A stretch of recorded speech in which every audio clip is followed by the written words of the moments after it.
in these incredibly dynamic and super awesome, but very dynamic times when new technologies that are very transformational come on the scene, it's really important that part of our discipline every day is learning. The technology is still a piece of technology. It's not mystical, it's not magical, it's bits and bytes. It does some things unbelievably well, and it does other things terribly. And knowing what it does well, I think, is so extremely important. Possibly more so important is knowing what it cannot do, because that's where most people really start to get in. They overstate its capacity, they overthink its capabilities, and then that's when products fail. A lot of people are taking agentic output and thinking they can act on that in their business, or they can just like relay that output to their customer as truth. And that's very dangerous. So hello, I am Shweta Agrawal, podcast host at Product That Counts and Chief Product Officer at Boston New Technology. I help founders as a startup advisor. I'm a mentor and an advisory board member as well. Today, I'm super excited to welcome Wes Stringfellow on our podcast. Wes, thank you for joining us. Thanks for having me. Yeah, thank you. And so Wes Stringfellow is a Chief Product and Technology Officer who has spent over 20 years building and scaling global platforms for companies like Amazon, Visa, PayPal, and Target. He has been embedding machine learning into the core enterprise system since 2005, which is fantastic.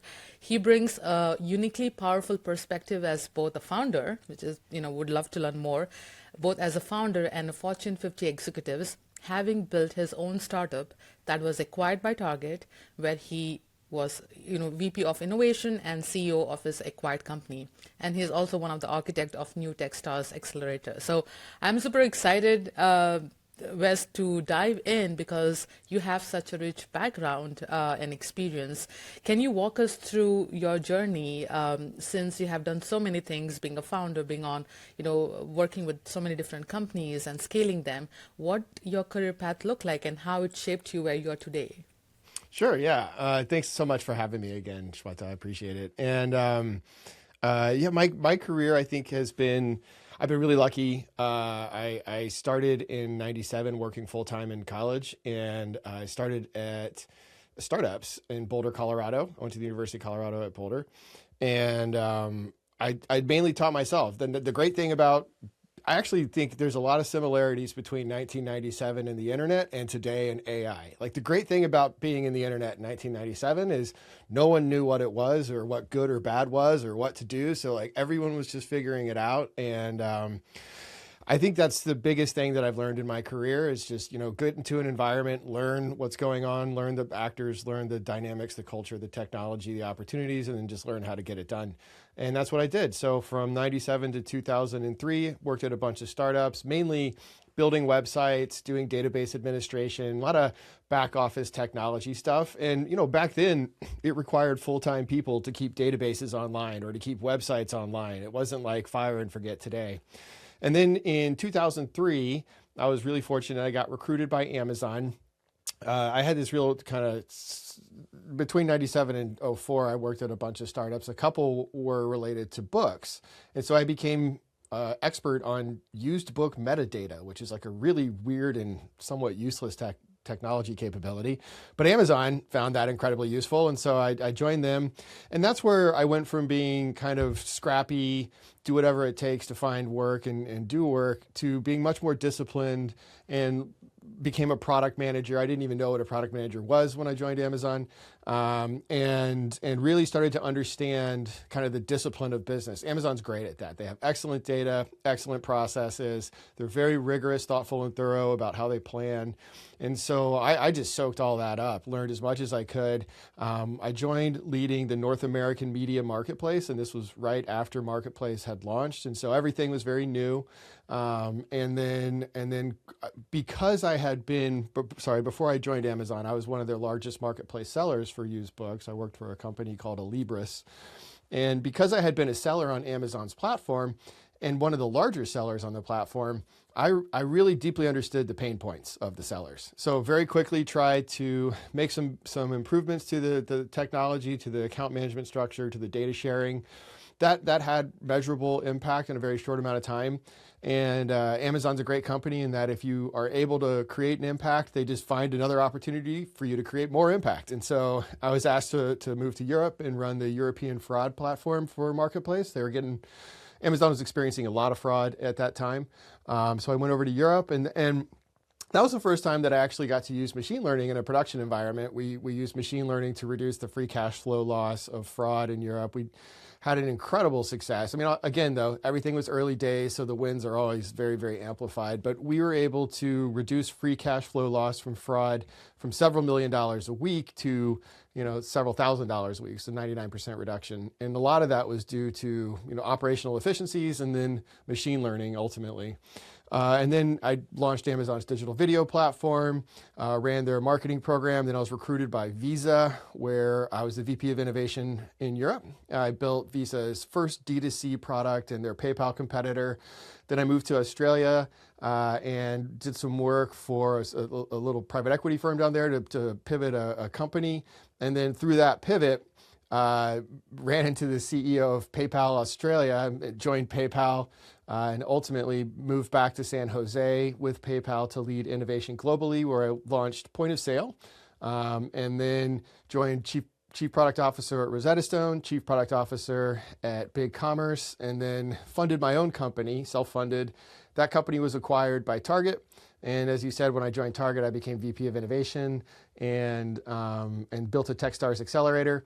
And then since then, I've basically been building and self-funding my own AI startup. I had a totally different technical thesis than I was not hyperscaling LLMs. I couldn't dump millions of dollars into training. I was doing basic NLP and NLG and reinforcement learning, but trying to automate innovation.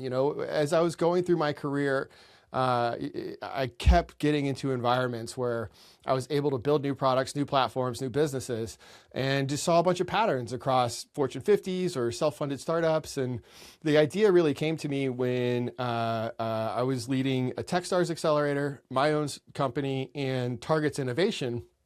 And those are radically different scales of companies. Techstars Accelerator average funding is around $500,000.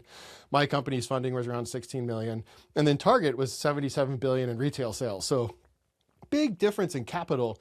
But the common thread between them was that we were all asking the same questions. We were all trying to figure out who is our customer, who's our competition, how do we find product market fit, how do we grow? Now, we had different resources that we could apply to those questions, but it was the same question, the same due diligence. And that's when I got this insight, like, oh, well, if it's kind of consistent across all capital scales, then there's probably a process that we might be able to train machines to do. And so I spent 8 years trying to do that, and still on that path. Hi, this is Renee Nemi, Resident Chief Product Officer at Products Account. We're taking a quick break to chat with a friend of the show, Mighty Capital. GP of Mighty Capital, SC Mawadi, is here with me. SC, for listeners who don't know yet, what makes your approach different? We're a product-first venture firm, so we back enterprise founders where product is the growth engine. Our edge is what we call the CPO alpha effect, which is a data-backed framework that helps us source, diligence, and help companies scale faster. That's how we backed category winners like Amplitude, Airbnb, Grok, and more. Yeah, and the results speak for themselves. You celebrated your 6th IPO with Netscope recently, right? We're so proud of the founders, and you're right, the goal is compounding product excellence. So over time, about 1 in 5 of our companies becomes an outlier. Yeah, and you don't just write a check either. Right. We plug teams into product, design partners, and our CPO fellows who roll up their sleeves on roadmap, pricing, and go-to-market so that teams hit milestones faster and raise on better terms. So if I'm a founder building a B2B product, how do I engage? Well, email me at sc@mighty.capital or message me on LinkedIn or X, and I'm happy to connect. Awesome. Love it. Learn more at mighty.capital. Now back to the show. No, I love that. So multiple things you mentioned, West, as you were talking about given you have worked in, you had your own startups and then you worked in different companies, different domains. So one thing you mentioned about it was new for you, like when you got into Amazon, as a product person, or you were doing so many different things which were new for you. So you were learning yourself and delivering that. Then you moved into Visa and PayPal and all those companies, which was a different kind of a business. And as you were doing that, you learned so many different things. So how, wanted to know, like, as you were learning the business from the companies, but also you were like learning yourself, like new things. How do you navigate those unknowns? How do you train yourself? Like, okay, I can do this. Yeah, I was, as I said, I think I've been super lucky in my career. My first office job was a work study program at the university where I worked at the research library desk. And this was right when you could start doing research on the internet. And so I spent most of 96 just trying to figure out how to teach other students how to do research on the internet. And in doing that, I actually became very good at doing research on the internet for myself. And every company that I went to, so for example, at Amazon, like when I never thought I would get like an awesome job, like something at Amazon, like I just didn't think that was in the cards. And so when I got there, I took it real seriously. And I used to get up at 3 or 4 in the morning and like cold sweats, like, oh my gosh, I got to crush it today. And so I'd get on the internet and I would research the people that I was working with, like what were their backgrounds, what did they do, what did they know, and I would ask a lot of my peers and colleagues, like, what books have you read, what articles have you read, what do you like, tell me about your job, how do you do it, how did you learn it? And I was just a sponge. I mean, every day today I woke up at probably, I think I got up at like 4 and immediately got on my phone and started reading about yesterday's AI news. Like AI is my big thing right now. So I just feel like, especially in these incredibly dynamic and super awesome, but very dynamic times when new technologies that are very transformational come on the scene, it's really important that part of our discipline every day is learning what the new technology is doing, learning how people are applying it, learning what that means ultimately for businesses. How are they using it to save money? How are they using it to grow, build better products, relate to customers? And so, that research desk, that year at a research desk, teaching other students to learn really gave me tools that I use every day still. So it's like you learned by teaching others, and I love that. And the curiosity. So if someone is trying to do something, they need to have curiosity, right? Like as you mentioned, there was like a theme, right? As a founder, and you were working at Target and the Techstars accelerators, you were talking about it's mainly like who the customers are, how you can find the pattern, like product market fit. And you're right, like now AI, yes, AI was like there, like for more than like in the industry, but how we can apply today. I was talking to different students from different universities, to the founders, and they often feel like, how should I use AI? And we're going to dive into more, West. I would love to pick your brain on, like, as people are talking about you have to learn, and people are catching up, I would say. And they were like, okay, I'm learning something about AI, but the next day there's something new, so I have to like catch up. Like there's a lot of noise as well, and in order to streamline that, okay, this is how I can use AI in my product, or whether it's a workflow or whether it's an enterprise they can just use in one department to get started. It's a lot of things. So I would love to understand as well, what would you suggest as someone who's just, whether they are founder, whether they are as a product person in the companies, they're using AI, and how they can like get started with it and not feel like overwhelmed with the AI noise?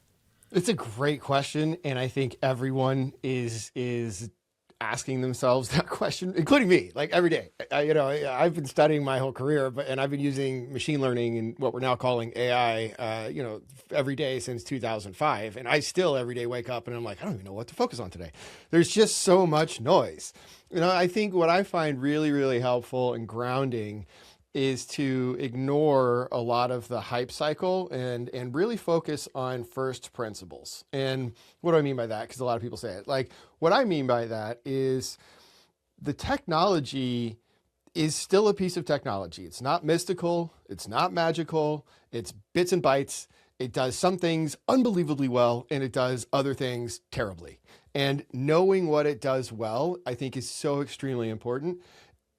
Possibly more so important is knowing what it cannot do.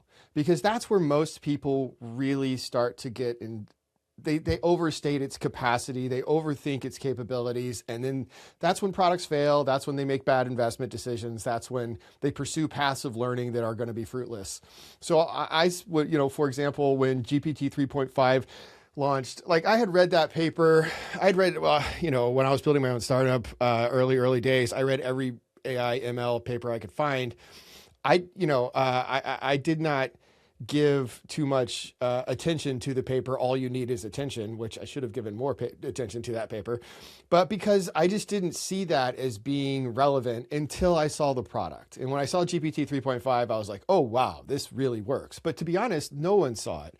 And so I think as soon as I saw that GPT 3.5 was really performant in ways that were anomalous, emergent, very surprising for most people, I tried to understand LLMs very deeply.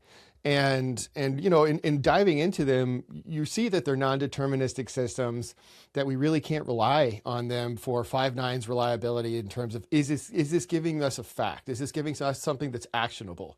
And so as soon as I started to understand some of those principles, I started to look at how can we actually apply them? Because a lot of people are taking agentic output and thinking they can act on that in their business, or they can just like relay that output to their customer as truth. And that's very dangerous. There is no system of record or no system of truth in the LLMs, and it's guessing. We can't reverse engineer the vector space, so we don't know how it got to that guess. And it's really just next token prediction. So it's guessing at an extremely discrete level. It's not even guessing at a macro level. It's guessing at like a phoneme or, syllable level. And so, once I understood that, I started to adjudicate all the news I was getting and listening to people to see if they understood that simple fact. Like if you listen to someone and they're like, AI is going to change everything tomorrow. It's like, well, that's not necessarily true because the AI technically can't do that, And so like people are like, AI is going to automate every job next year. It's like, okay, is that person introducing a new technology that could actually do that? Or are they talking about LLMs, which definitely cannot do that? And so it's just kind of like trying to understand from what the technology can do today, is it reasonable to listen to that person? If not, find someone who's maybe a little bit more reasonable. And I think what's difficult right now is that there's so much capital, there's so much money, like more relatively and absolutely more money is going into this specific technology than has ever gone into any piece of technology in the history of the human species that we know of. And so, that means that the people who are talking about it have to find some way of justifying that capital allocation. And so that dials up the rhetoric. And if you look back in history, when we went from, on-prem databases to cloud databases, you saw the same escalation in rhetoric, and I fell prey to those early technology transitions. I was a database administrator. So when we went from on-prem to cloud and they were like, everything is going to be solved by the cloud, everything. I was like, well, this is great. Everything's going to be solved by the cloud. I love this. And I ran around my office saying everything's going to be solved by the cloud. And we got to the cloud and nothing was solved. It was just the cloud with the same problems. And I'm like, well, this didn't work. And now I look silly. And so I learned early on, like, I really got to do my own thinking when these technologies come out.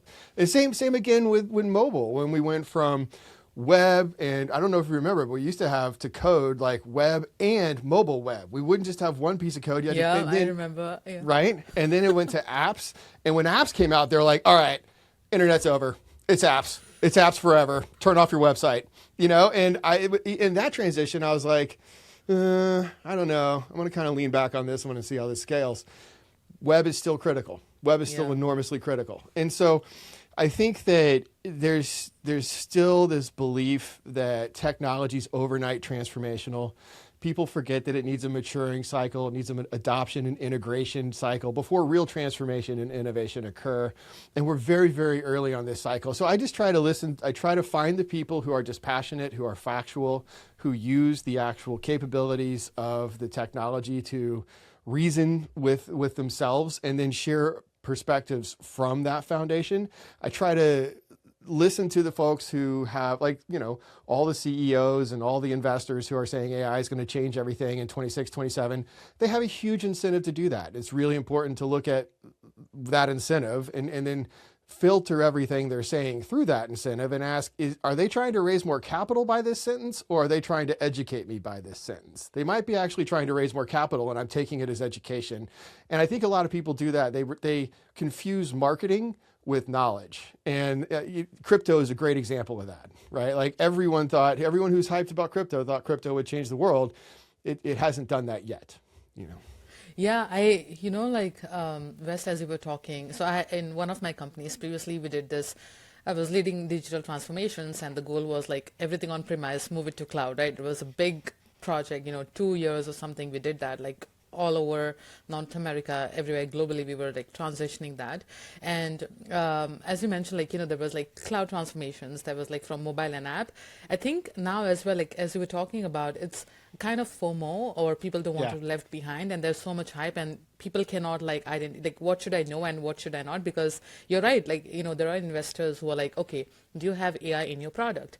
Then talk to me, right? So I think on the founder side is also like, oh, even though I don't need AI, I will have to put AI so I can look, investable, I guess. And also, as we were talking, so I was on the fintech panel last week, and something you mentioned, right? Like AI can be used, yes, but there is so much, like there is hallucinations, there has to be some guardrails, right? If you're not, and responsible and ethical AI, just using the LLMs or AI and throwing out some information, you have to verify, right? Otherwise, the sensitive industries like the fintech and the health tech and the legal tech, they might have like more ramifications. So I love the point that you were talking about. Really understand whether you said something. What is the difference between marketing versus the knowledge? Really understand where and how to use it.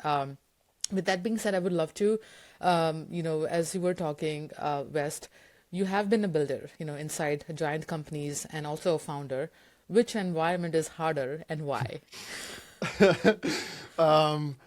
I think building is hard generally. I wish it wasn't, because I certainly love to do it. But I think it's different. Like I love building, period. I don't care if it's big or small. I just like having an impact. And that's what building does, is it really amplifies my ability to have an impact, my team's ability to have an impact. And I love working with builders. And I find that what makes it hard is often the environment. And so if you're in a startup and you're capital constrained, that's hard. That's just always hard. And, it makes every decision high consequence, or at least it feels that way. And it makes every action feel like, you have to belabor it. Like, oh my gosh, if I do this and it goes blah, blah, blah. Like all the rumination and thinking and pressure of a startup is intense. But I got to say, in some of the corporate environments that I've worked in, it's been as if not more intense. It's just a different level of intensity. It's political. It's, maybe the company's not going in the right direction, and there's still very high consequence decisions every time you make one. I think what makes it, I'll say this, I think what makes it easy is people. If you work with a great team and everyone is kind of focused on the same goal, everyone's in love with the customer, everyone is doing their own due diligence and is disciplined about their expertise, so they're getting better in their craft every day while also doing their craft. And I think, recognizing and acknowledging the challenges of being builders, and that you're going to have good days, you're going to have bad days, you're going to have days where everything goes well, and you're going to have days where it feels like nothing gone, like just please let this day be over. I want to go to sleep. Being with people like that makes it delightful, regardless of where you are in capital. Where I think it's the most fun is when the impact occurs. And what I see the biggest difference being is at big companies, like when you launch something at a company that already has 130 million customers and it immediately reaches 10 million customers on day one, you see that impact so viscerally immediately. And it's so fun to see your customer fall in love with your product at scale and engage. That's just such a win. And you see the team really reacts to that. They get stoked, their energy, and that pumps them up for months. And I see that at the big scale. And the smaller scale, unless you're incredibly freakishly anomalous, you just don't get that kind of impact. And so it's much more about the internal victories. Like we launched, we got the KPIs we need to get the funding that we need, or to get the next step that we need. And so I feel like the wins at a small company are much more bite size, but in some ways that's sometimes a little bit more satisfying, because you're kind of, eating along the way, and it's really rewarding, and the team's building themselves in the product, and everyone's growing together. And then, you get those moments of incredible transformation in startups, like you get acquired, or you land a huge customer, or you get some huge influx of capital, you get an investment. Those things are really transformational. But I find the relationship with the customer through that journey is much, much more intimate on the small side. And I think that's really valuable too. So I personally just love, candidly, every aspect of building. I don't care if it's big or small, but I find that what's great about it is different based on the scale. Yeah, no, I completely agree, and I echo with what you mentioned, Wes. Like when I see founders, whether they're like 5 people company, I mean, small team versus like 20 people and 50. So I have worked in, the 500 Fortune companies and the startups. And when I used to talk to people, like, hey, why are you working in, enterprise versus the smaller companies? They're like, oh, it's different. And I was like, what does that difference mean? Like, what is it? Yeah. And that's the reason I jumped into startup world. I started working in 50 people company, 200 people company, and you see the difference. As you were saying, West, I was able to, yes, there are long hours.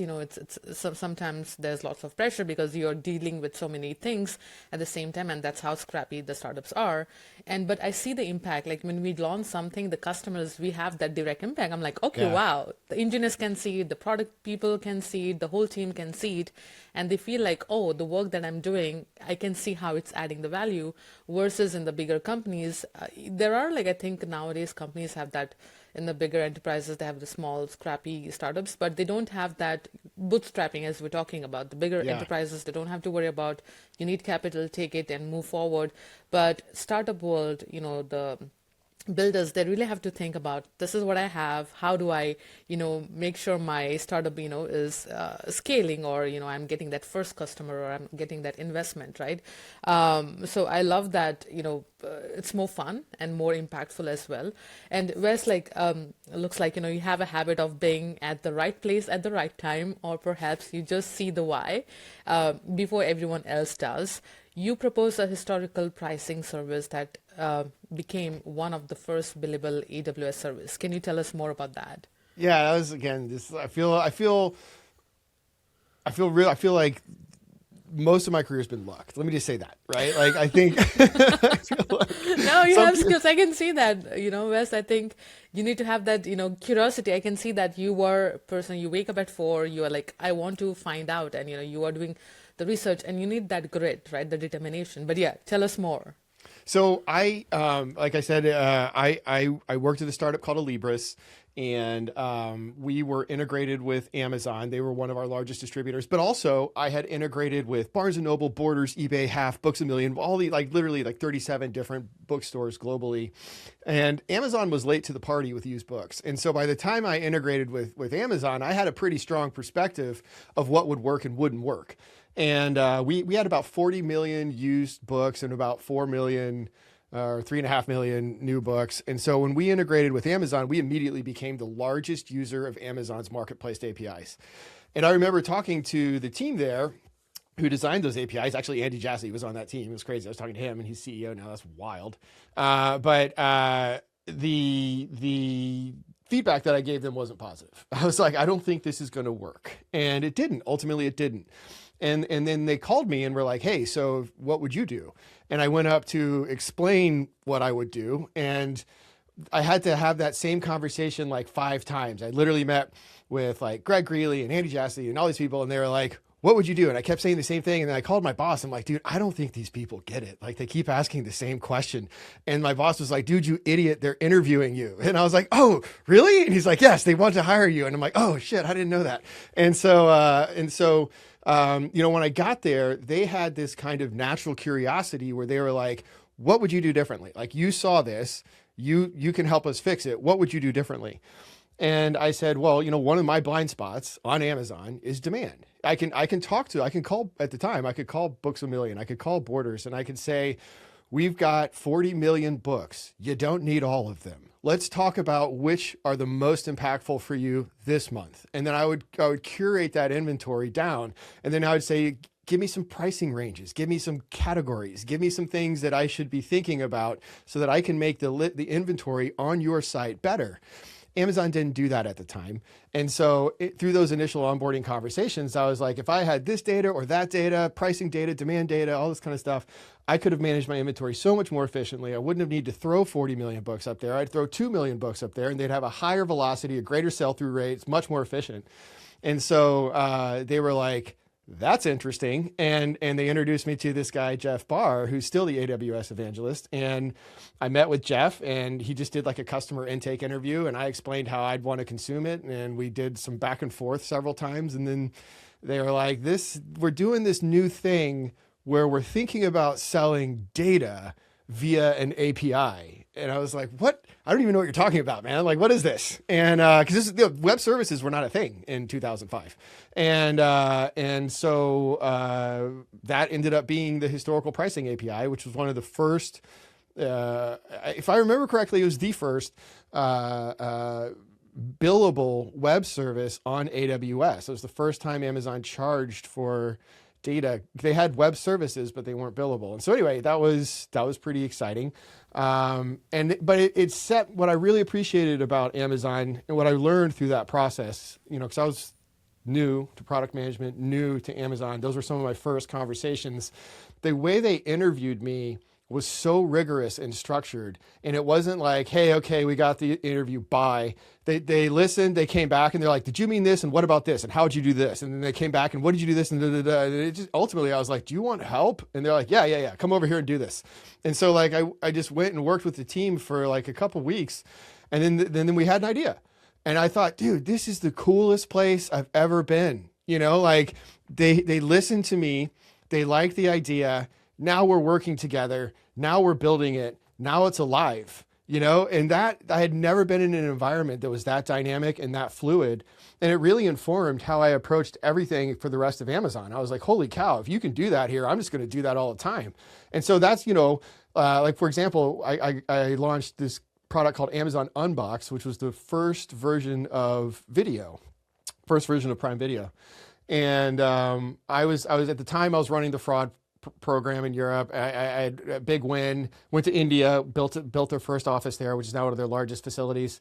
And in India, they were like, what do you want to do next? You got to come back from India. And I was like, I don't know. What's the hardest problem you have? And they're like, well, here are 4 people with hard problems. Talk to them.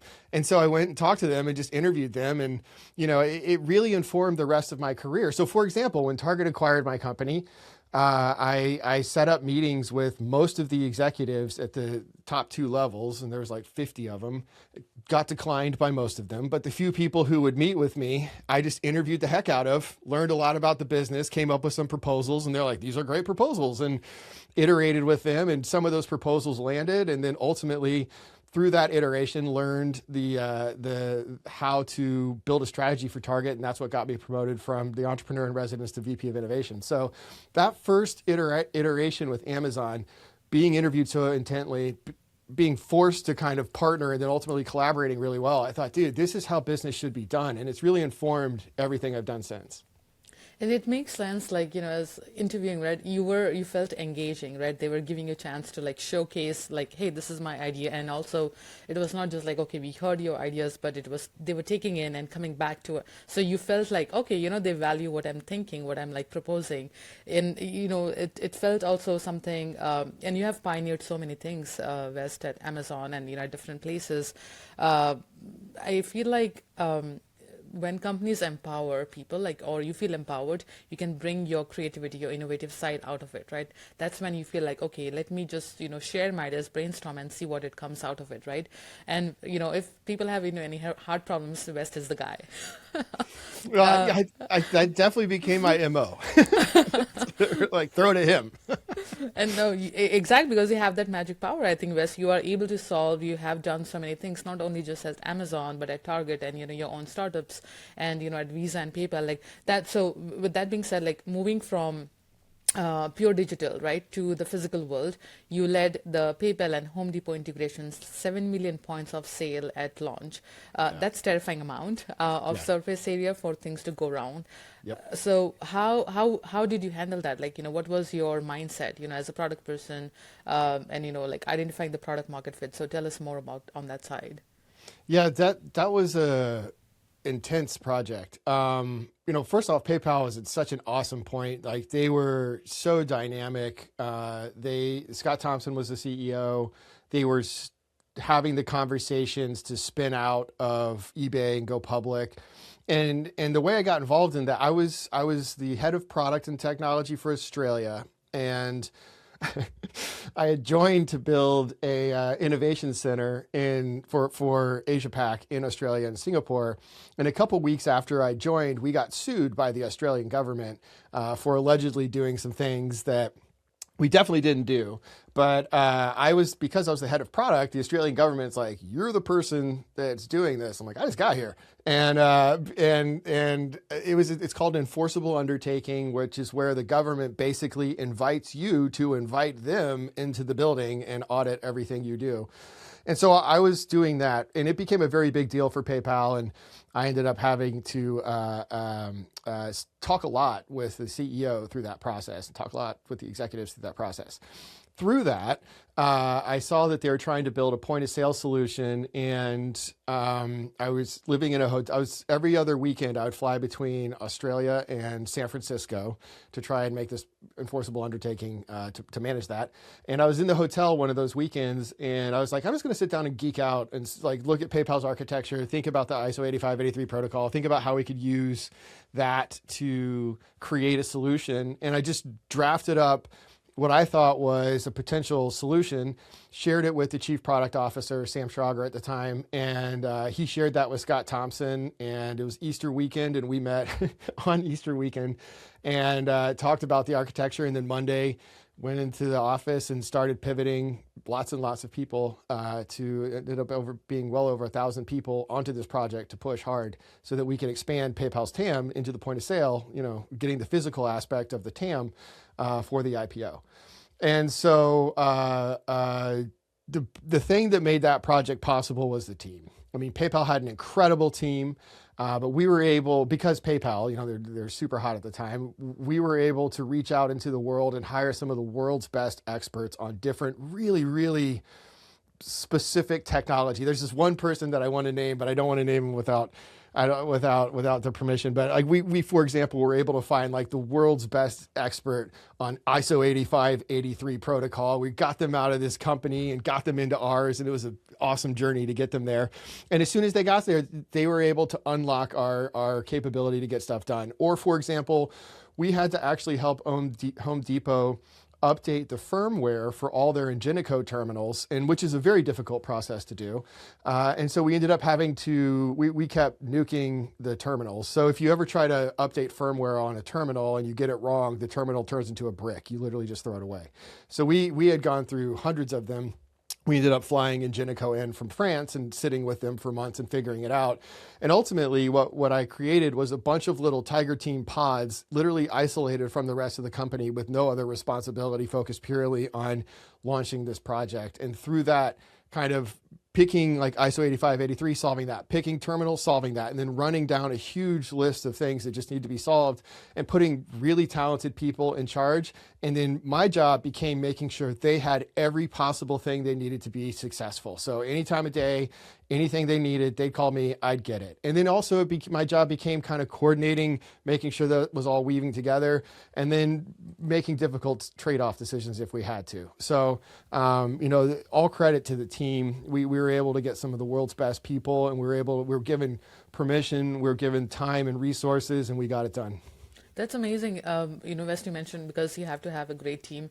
I know you mentioned before as well, like whether you're a builder or working in the company, when you have an amazing team or people, everything flows so easily, right? And because of this big undertaking that you were doing at PayPal and Visa and different companies, you had amazing team. You were able to put together. I have like a follow-up question. As you were, definitely there was like a lot of pressure and, things you were doing, there were like, things that is not in control, and you have to take a look at that. How it was for you at that time, putting great teams together. Definitely you have to coordinate, right? Things might go wrong. And also I know you said that you have to talk to the CEOs, right? C-level at that time. How it was like for you to navigate and work with them, when you have to say, the CEOs, right? Like prepare yourself, or, say no sometimes, or take a stand. Like how did you navigate during that time? Poorly. I had no idea what I was doing. I know how to solve problems, but I'm not a political person, right? I didn't go to an Ivy League school. I was raised on a farm. So I brought farm attitude to things, I'm just going to keep, that's why I'm just going to keep shoveling shit until there's no more shit to shovel, that's just kind of the farm mentality. And so, I had to learn. I think Visa was really educational for me. When I came out of Amazon and went to Visa, one of the first meetings was with the head of innovation for RBS, Royal Bank of Scotland. And we were going across London from Visa's office to RBS's office. And my boss was her face was just so uncomfortable looking at me. And I'm like, I don't know, but I feel like I should ask. I'm like, hey, everything okay? And she's like, do you wear socks? And I was like, what? I didn't even know. No, I've never worn socks. Why would I wear socks? And she's like, okay. And do you have like ties? And I'm like, I have a tie. And she's like, okay. And so we pulled over and we went to like Marks and Spencer and bought socks and a tie because I had not had those. And I just never thought that you needed those. And so, that's the level that I was at in terms of my executive polish when I went into Visa. But I learned very quickly, just having to teach myself, like there's a way to present yourself. There are certain things that you can't speak unconstrained. You need to speak in really tight sound bites. You have to understand what they need and speak specifically to their needs. And I think over time, I've been really, really lucky again, because, at Visa, Target, and PayPal, there's this like ELP program where they teach accelerated executive leadership. I was able to get coaching at each one of those companies. That coaching really helped me a lot. I was able to learn how to kind of speak more dispassionately, speak more programmatically, prepare a lot more, do the groundwork. A lot of times with executives, I've found that the meeting should not be the first time everyone hears about everything. You should have several conversations before that executive meeting, walk into the room with everyone briefed and prepared, know the counter arguments that you're going to have to address, know the folks who are holding out, aren't ready to commit to a decision, or have alternative viewpoints and a differing perspective and know how to address their concerns. All that kind of groundwork I had never done before. And so coaching really helped.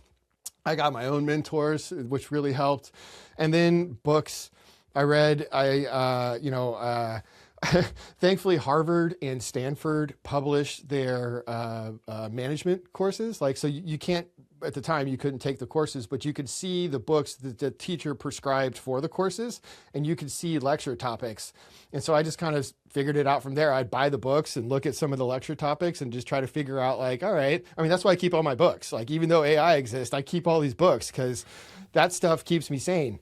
And so I feel like, the information's out there. It's just so hard for so many people to know what information is right for them at that time. And I was really lucky to get executive leadership, to get coaching, and to know how to do the groundwork to teach myself, to get in front of the CEOs. And, I'm still learning. Every day, I talk to a lot of CEOs every week. Different scales, big Fortune 10 and, startups who have no money. And, you don't talk to them the same way. And it's not to in any way, put one above the other or any sort of hierarchy. It's just their concerns are different. Yeah. The biggest thing that I've learned through coaching, and this is my own takeaway, this is not what someone taught me. So this may not be best practice, but for me to internalize it for the way I think, because I'm a product person inherently, is every person I talk to is my customer. And so if I'm going to go talk to a CEO, I think about them as my customer. What are their problems? What are their needs? What are their aspirations? Where are they in the world in terms of understanding the technology or not? How do they see a solution? How do they interpret what I'm going to come in and try to present as a solution? How do I win them over with all that information?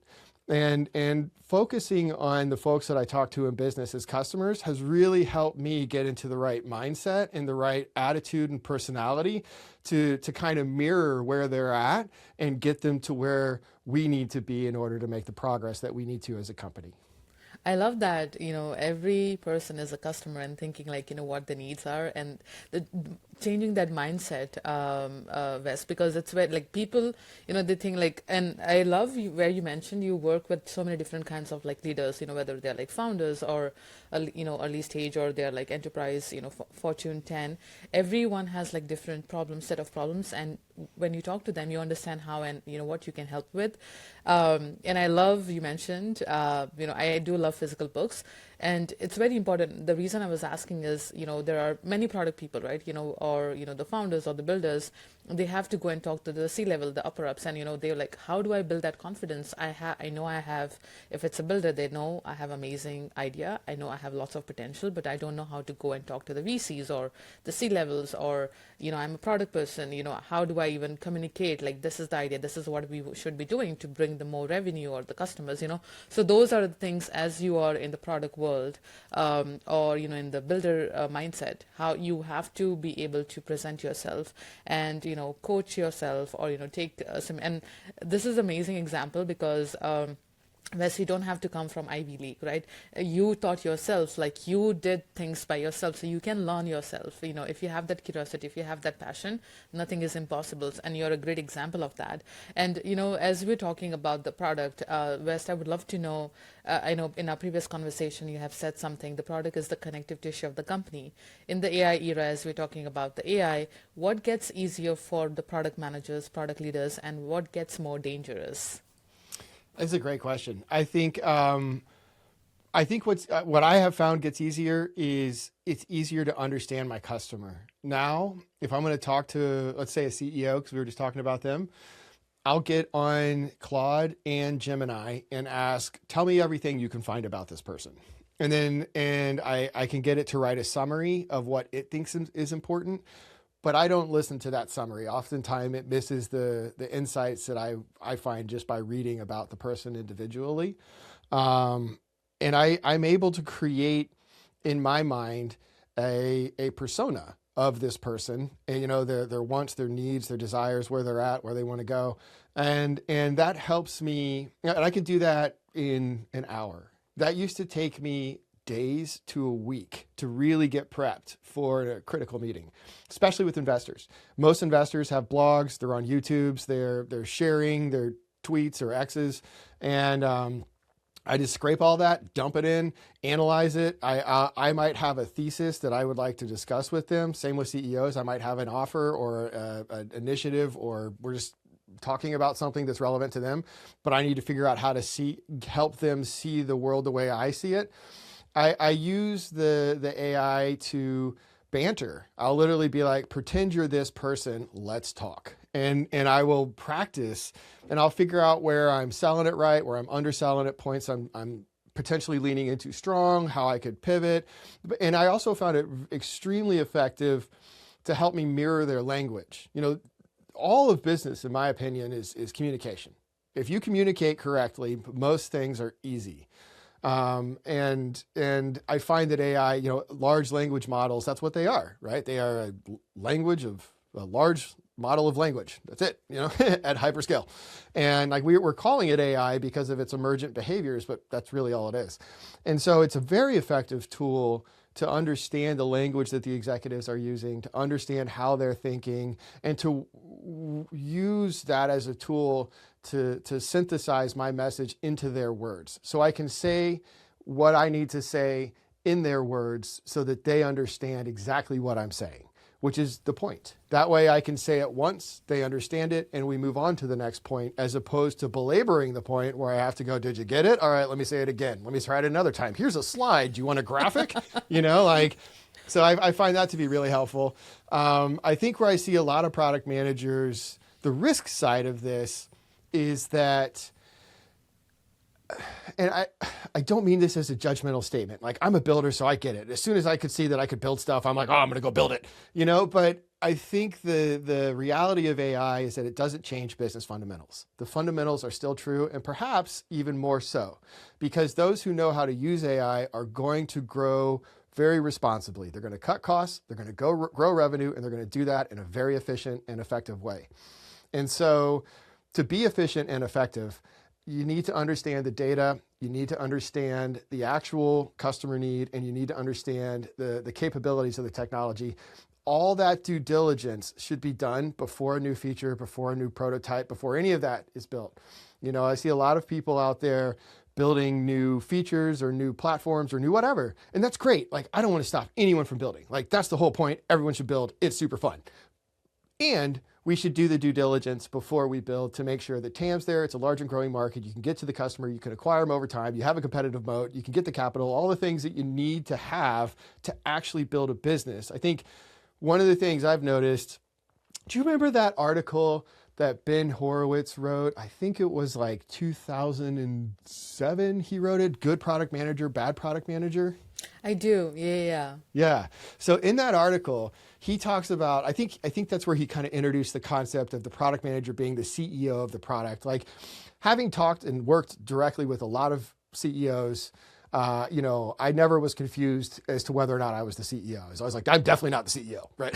So, but like, what I appreciated about what Ben was implying in that statement is that the CEO thinks about the business.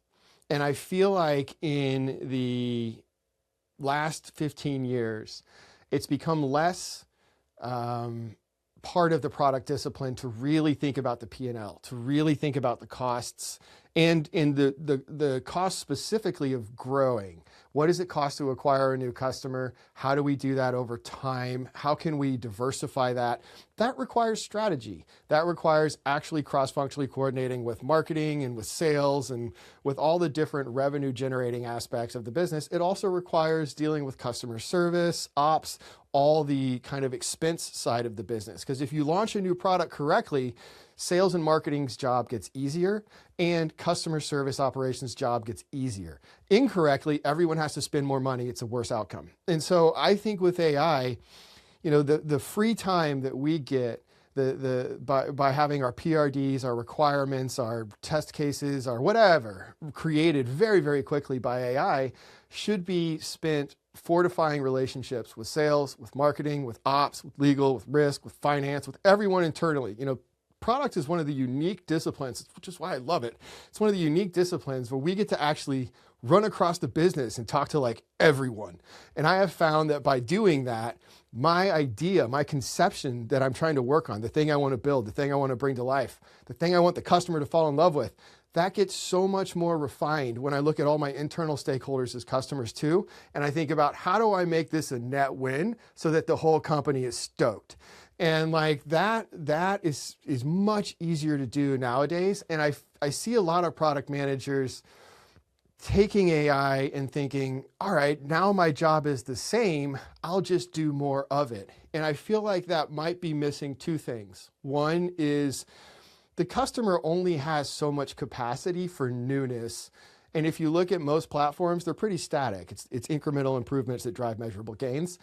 And the business also has so much incremental capacity. And then also the product managers who grow are the ones who focus on revenue and cost savings. And I would personally say to most product managers, build more of one thing well, which means really getting into the customer, really understanding how to make that a very effective, scalable product that's efficient for the business.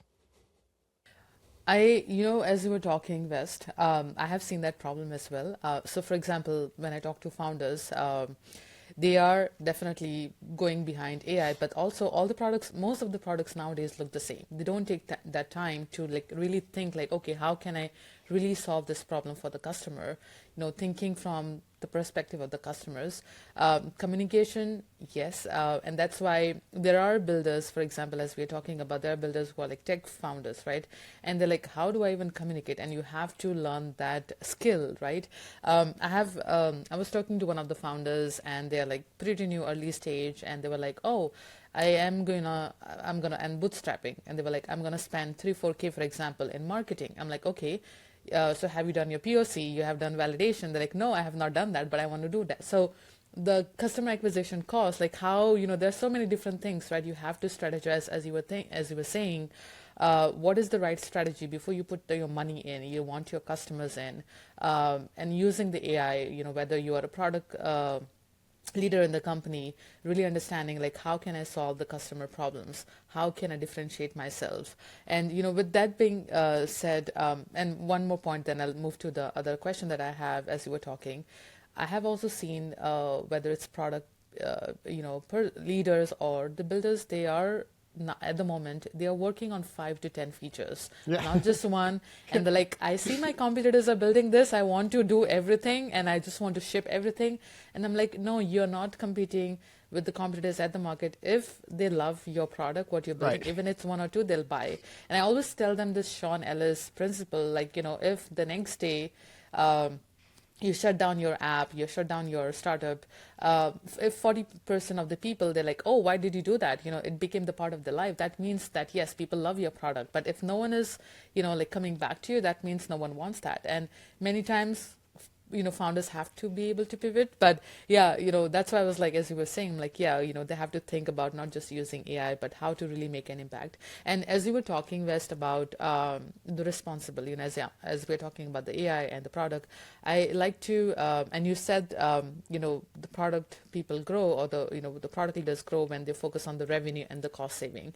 So what does responsible AI look like when you are under the pressure to ship revenue or ship product and build revenue? Well, I have learned to be very humble in the face of the customer. The customer is always right, and that doesn't mean we listen to them blindly. That means that they'll decide whether or not they buy your product, right? And so I feel like working backwards from the customer using data is the most efficient way of building for the customer. And I think in the era of AI, there's a pretty big assumption that you don't have to go talk to your customer anymore. You don't have to do that due diligence. You don't have to, you can just like ask the AI and it has given you an opinion and let's just run with it. The AI said the customer will like it, let's go. I think that's dangerous. I think if anything, the products that win, like Amazon, for example, like, what has truly changed about Amazon other than they've consistently added new products and consistently made it easier for you to get those products? Meaning like new features, new categories in retail, very limited new features, right? You can subscribe, you can pay. That's how you shop. You can subscribe to it or you can buy it. Like they've made delivery easier. They've made delivery faster. They've made delivery more affordable. They've like taken away the elements that were preventing you from doing the core action. And that's because Amazon is very, very black and white on what they do and what matters to the customer. They know that for the customer will purchase at Amazon if Amazon gives them price, selection, availability, and shipping. That's it. And so they know at eBay that people will shop if they have trust, supply, and demand. And so like the company needs to be really clear on why customers are there. Therefore, the product manager is helping the company understand that. The product manager is adjusting the focal length and the aperture and the depth and detail of the customer. The more right now, product managers are spending time deeply understanding their customer, deeply understanding their customer, why they come to your company versus a competitor. What about your product and service would get them to buy more? And how can you get that to them in a way that's affordable to your customer? So many people think that, especially right now with AI, I talk to so many product managers, even on my own teams recently, where they think now with AI, we should throw these really big passes, like go all the way down the field and I'll throw it to you over there, as opposed to thinking, what is the next natural thing that's going to increase consumption from my customer? I'm going to look exactly at my existing customer and think, how can I deepen this relationship or expand this relationship? How can I get them to buy more of the same or buy a little bit more of something new? And a lot of times those are tiny changes. So for Amazon, it was, we'll make shipping 2 days. We'll make shipping 2 days free with a subscription. We'll make shipping 2 days free with a subscription that comes with TV. It's all these tiny little increments that keep people hooked. And then you see, I was at Target and I was the VP of innovation. And even when I joined, I got in a lot of trouble, On the first week I was there, they put me in front of this huge audience of tens of thousands of people. And they were like, why are you here? And I was like, to help you beat your main competitor, Amazon. And immediately after that meeting, an email went out that was like, Amazon's not our competitor. And I was like, uh-oh. And I got called into executive office where they're like, we don't compete with Amazon. And I was like, I think your customer might disagree. And, even Target at that time, this was 2015, did not believe that Amazon was their competition. And they thought that they had a different customer segment. And over time, we proved that, in fact, there's a very, very strong Venn diagram there, that they are competing. But that kind of evolution in terms of just who is our customer and who is our competition, most companies haven't truly solidified. There's a lot of stories that have been passed from, generation of employee to generation of employee about what is true and not true. And I find those radically hold companies back. So I think right now, product managers should be looking very, very deeply, like looking at the customer, working backwards using data, thinking about how can we cut costs, and then how can we reinvest that cut cost into growing revenue. Because if you start with cutting costs, you decrease risk on the cap table. If you start with growing revenue and putting money outside the building, you increase the risk that doesn't give you the ROI you need, and that project goes short. So for example, recently I was helping a company. They needed to be efficient with their product development. And so I looked for ways to cut costs. We found certain error. We used AI to analyze tens of thousands of internal verbatims, hundreds of thousands of CS verbatims, literally hundreds of thousands of external verbatims. And then we munged all that together and found that there was about 6 patterns of things that people talked about, that if we fix those things, a lot of the negative feedback would go away. We fixed those things and we reduced CS costs by over $4 million in the first year. That's $4 million of free cash flow that the business got back for us fixing the product. Now, if the business wanted to make an incremental $4 million in free cash flow, look at all the things it would have to do. It would have to sell more products, it would have to get more customers, it would have to do all these things.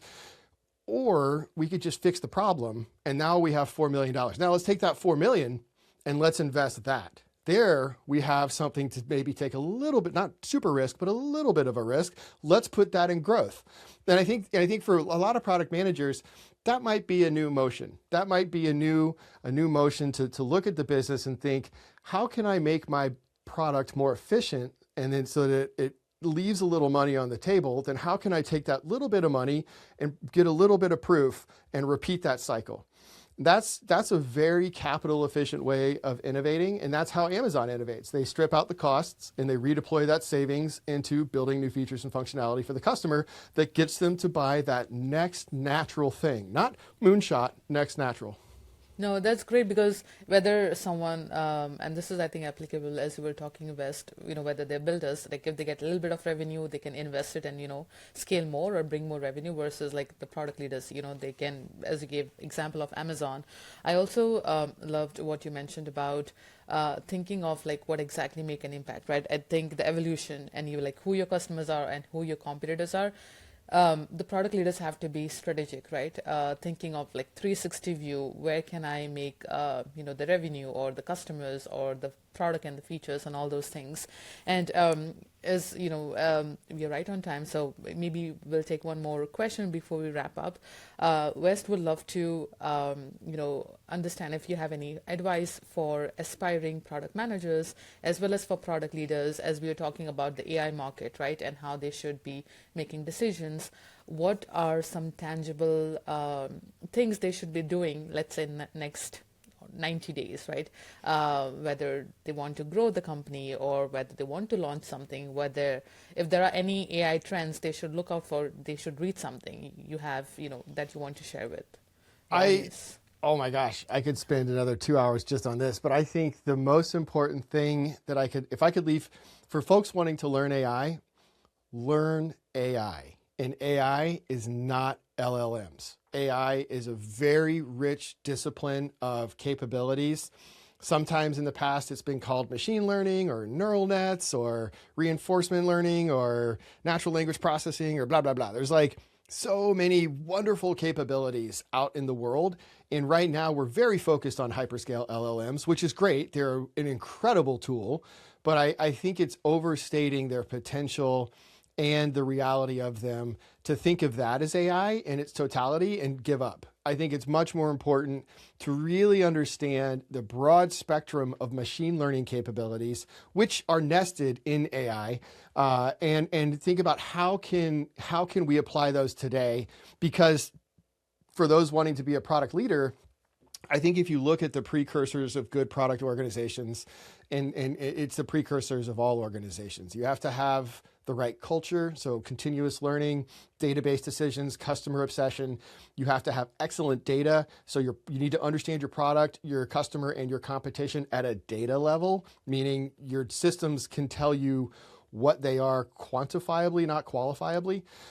You need to have a process that allows you to take that and on a weekly basis make subtle improvements in how you spend money, how you save money, and your strategy and the product performance.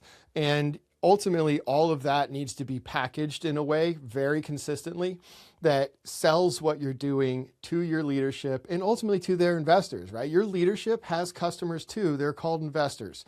Those investors might be Wall Street, they might be private equity, they might be venture capital, or if they're privately owned, it's probably the CEO or whomever the board is.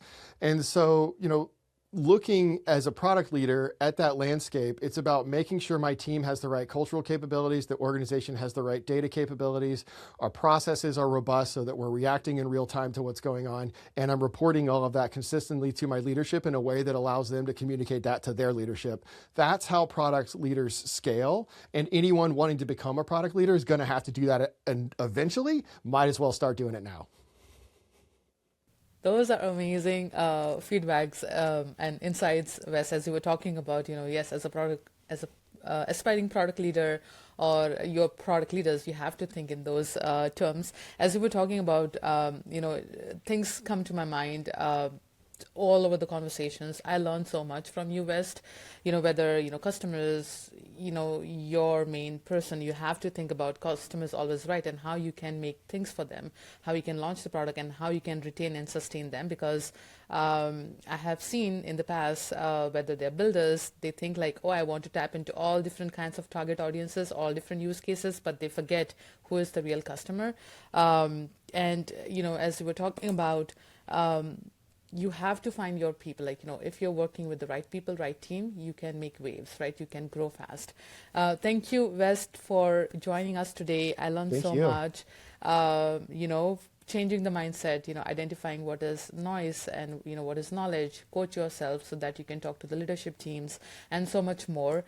It was pleasure learning from you. And thank you again for our listeners. I'm Shweta Agrawal, and this is Product That Counts. Until next time. Thank you. Thank you.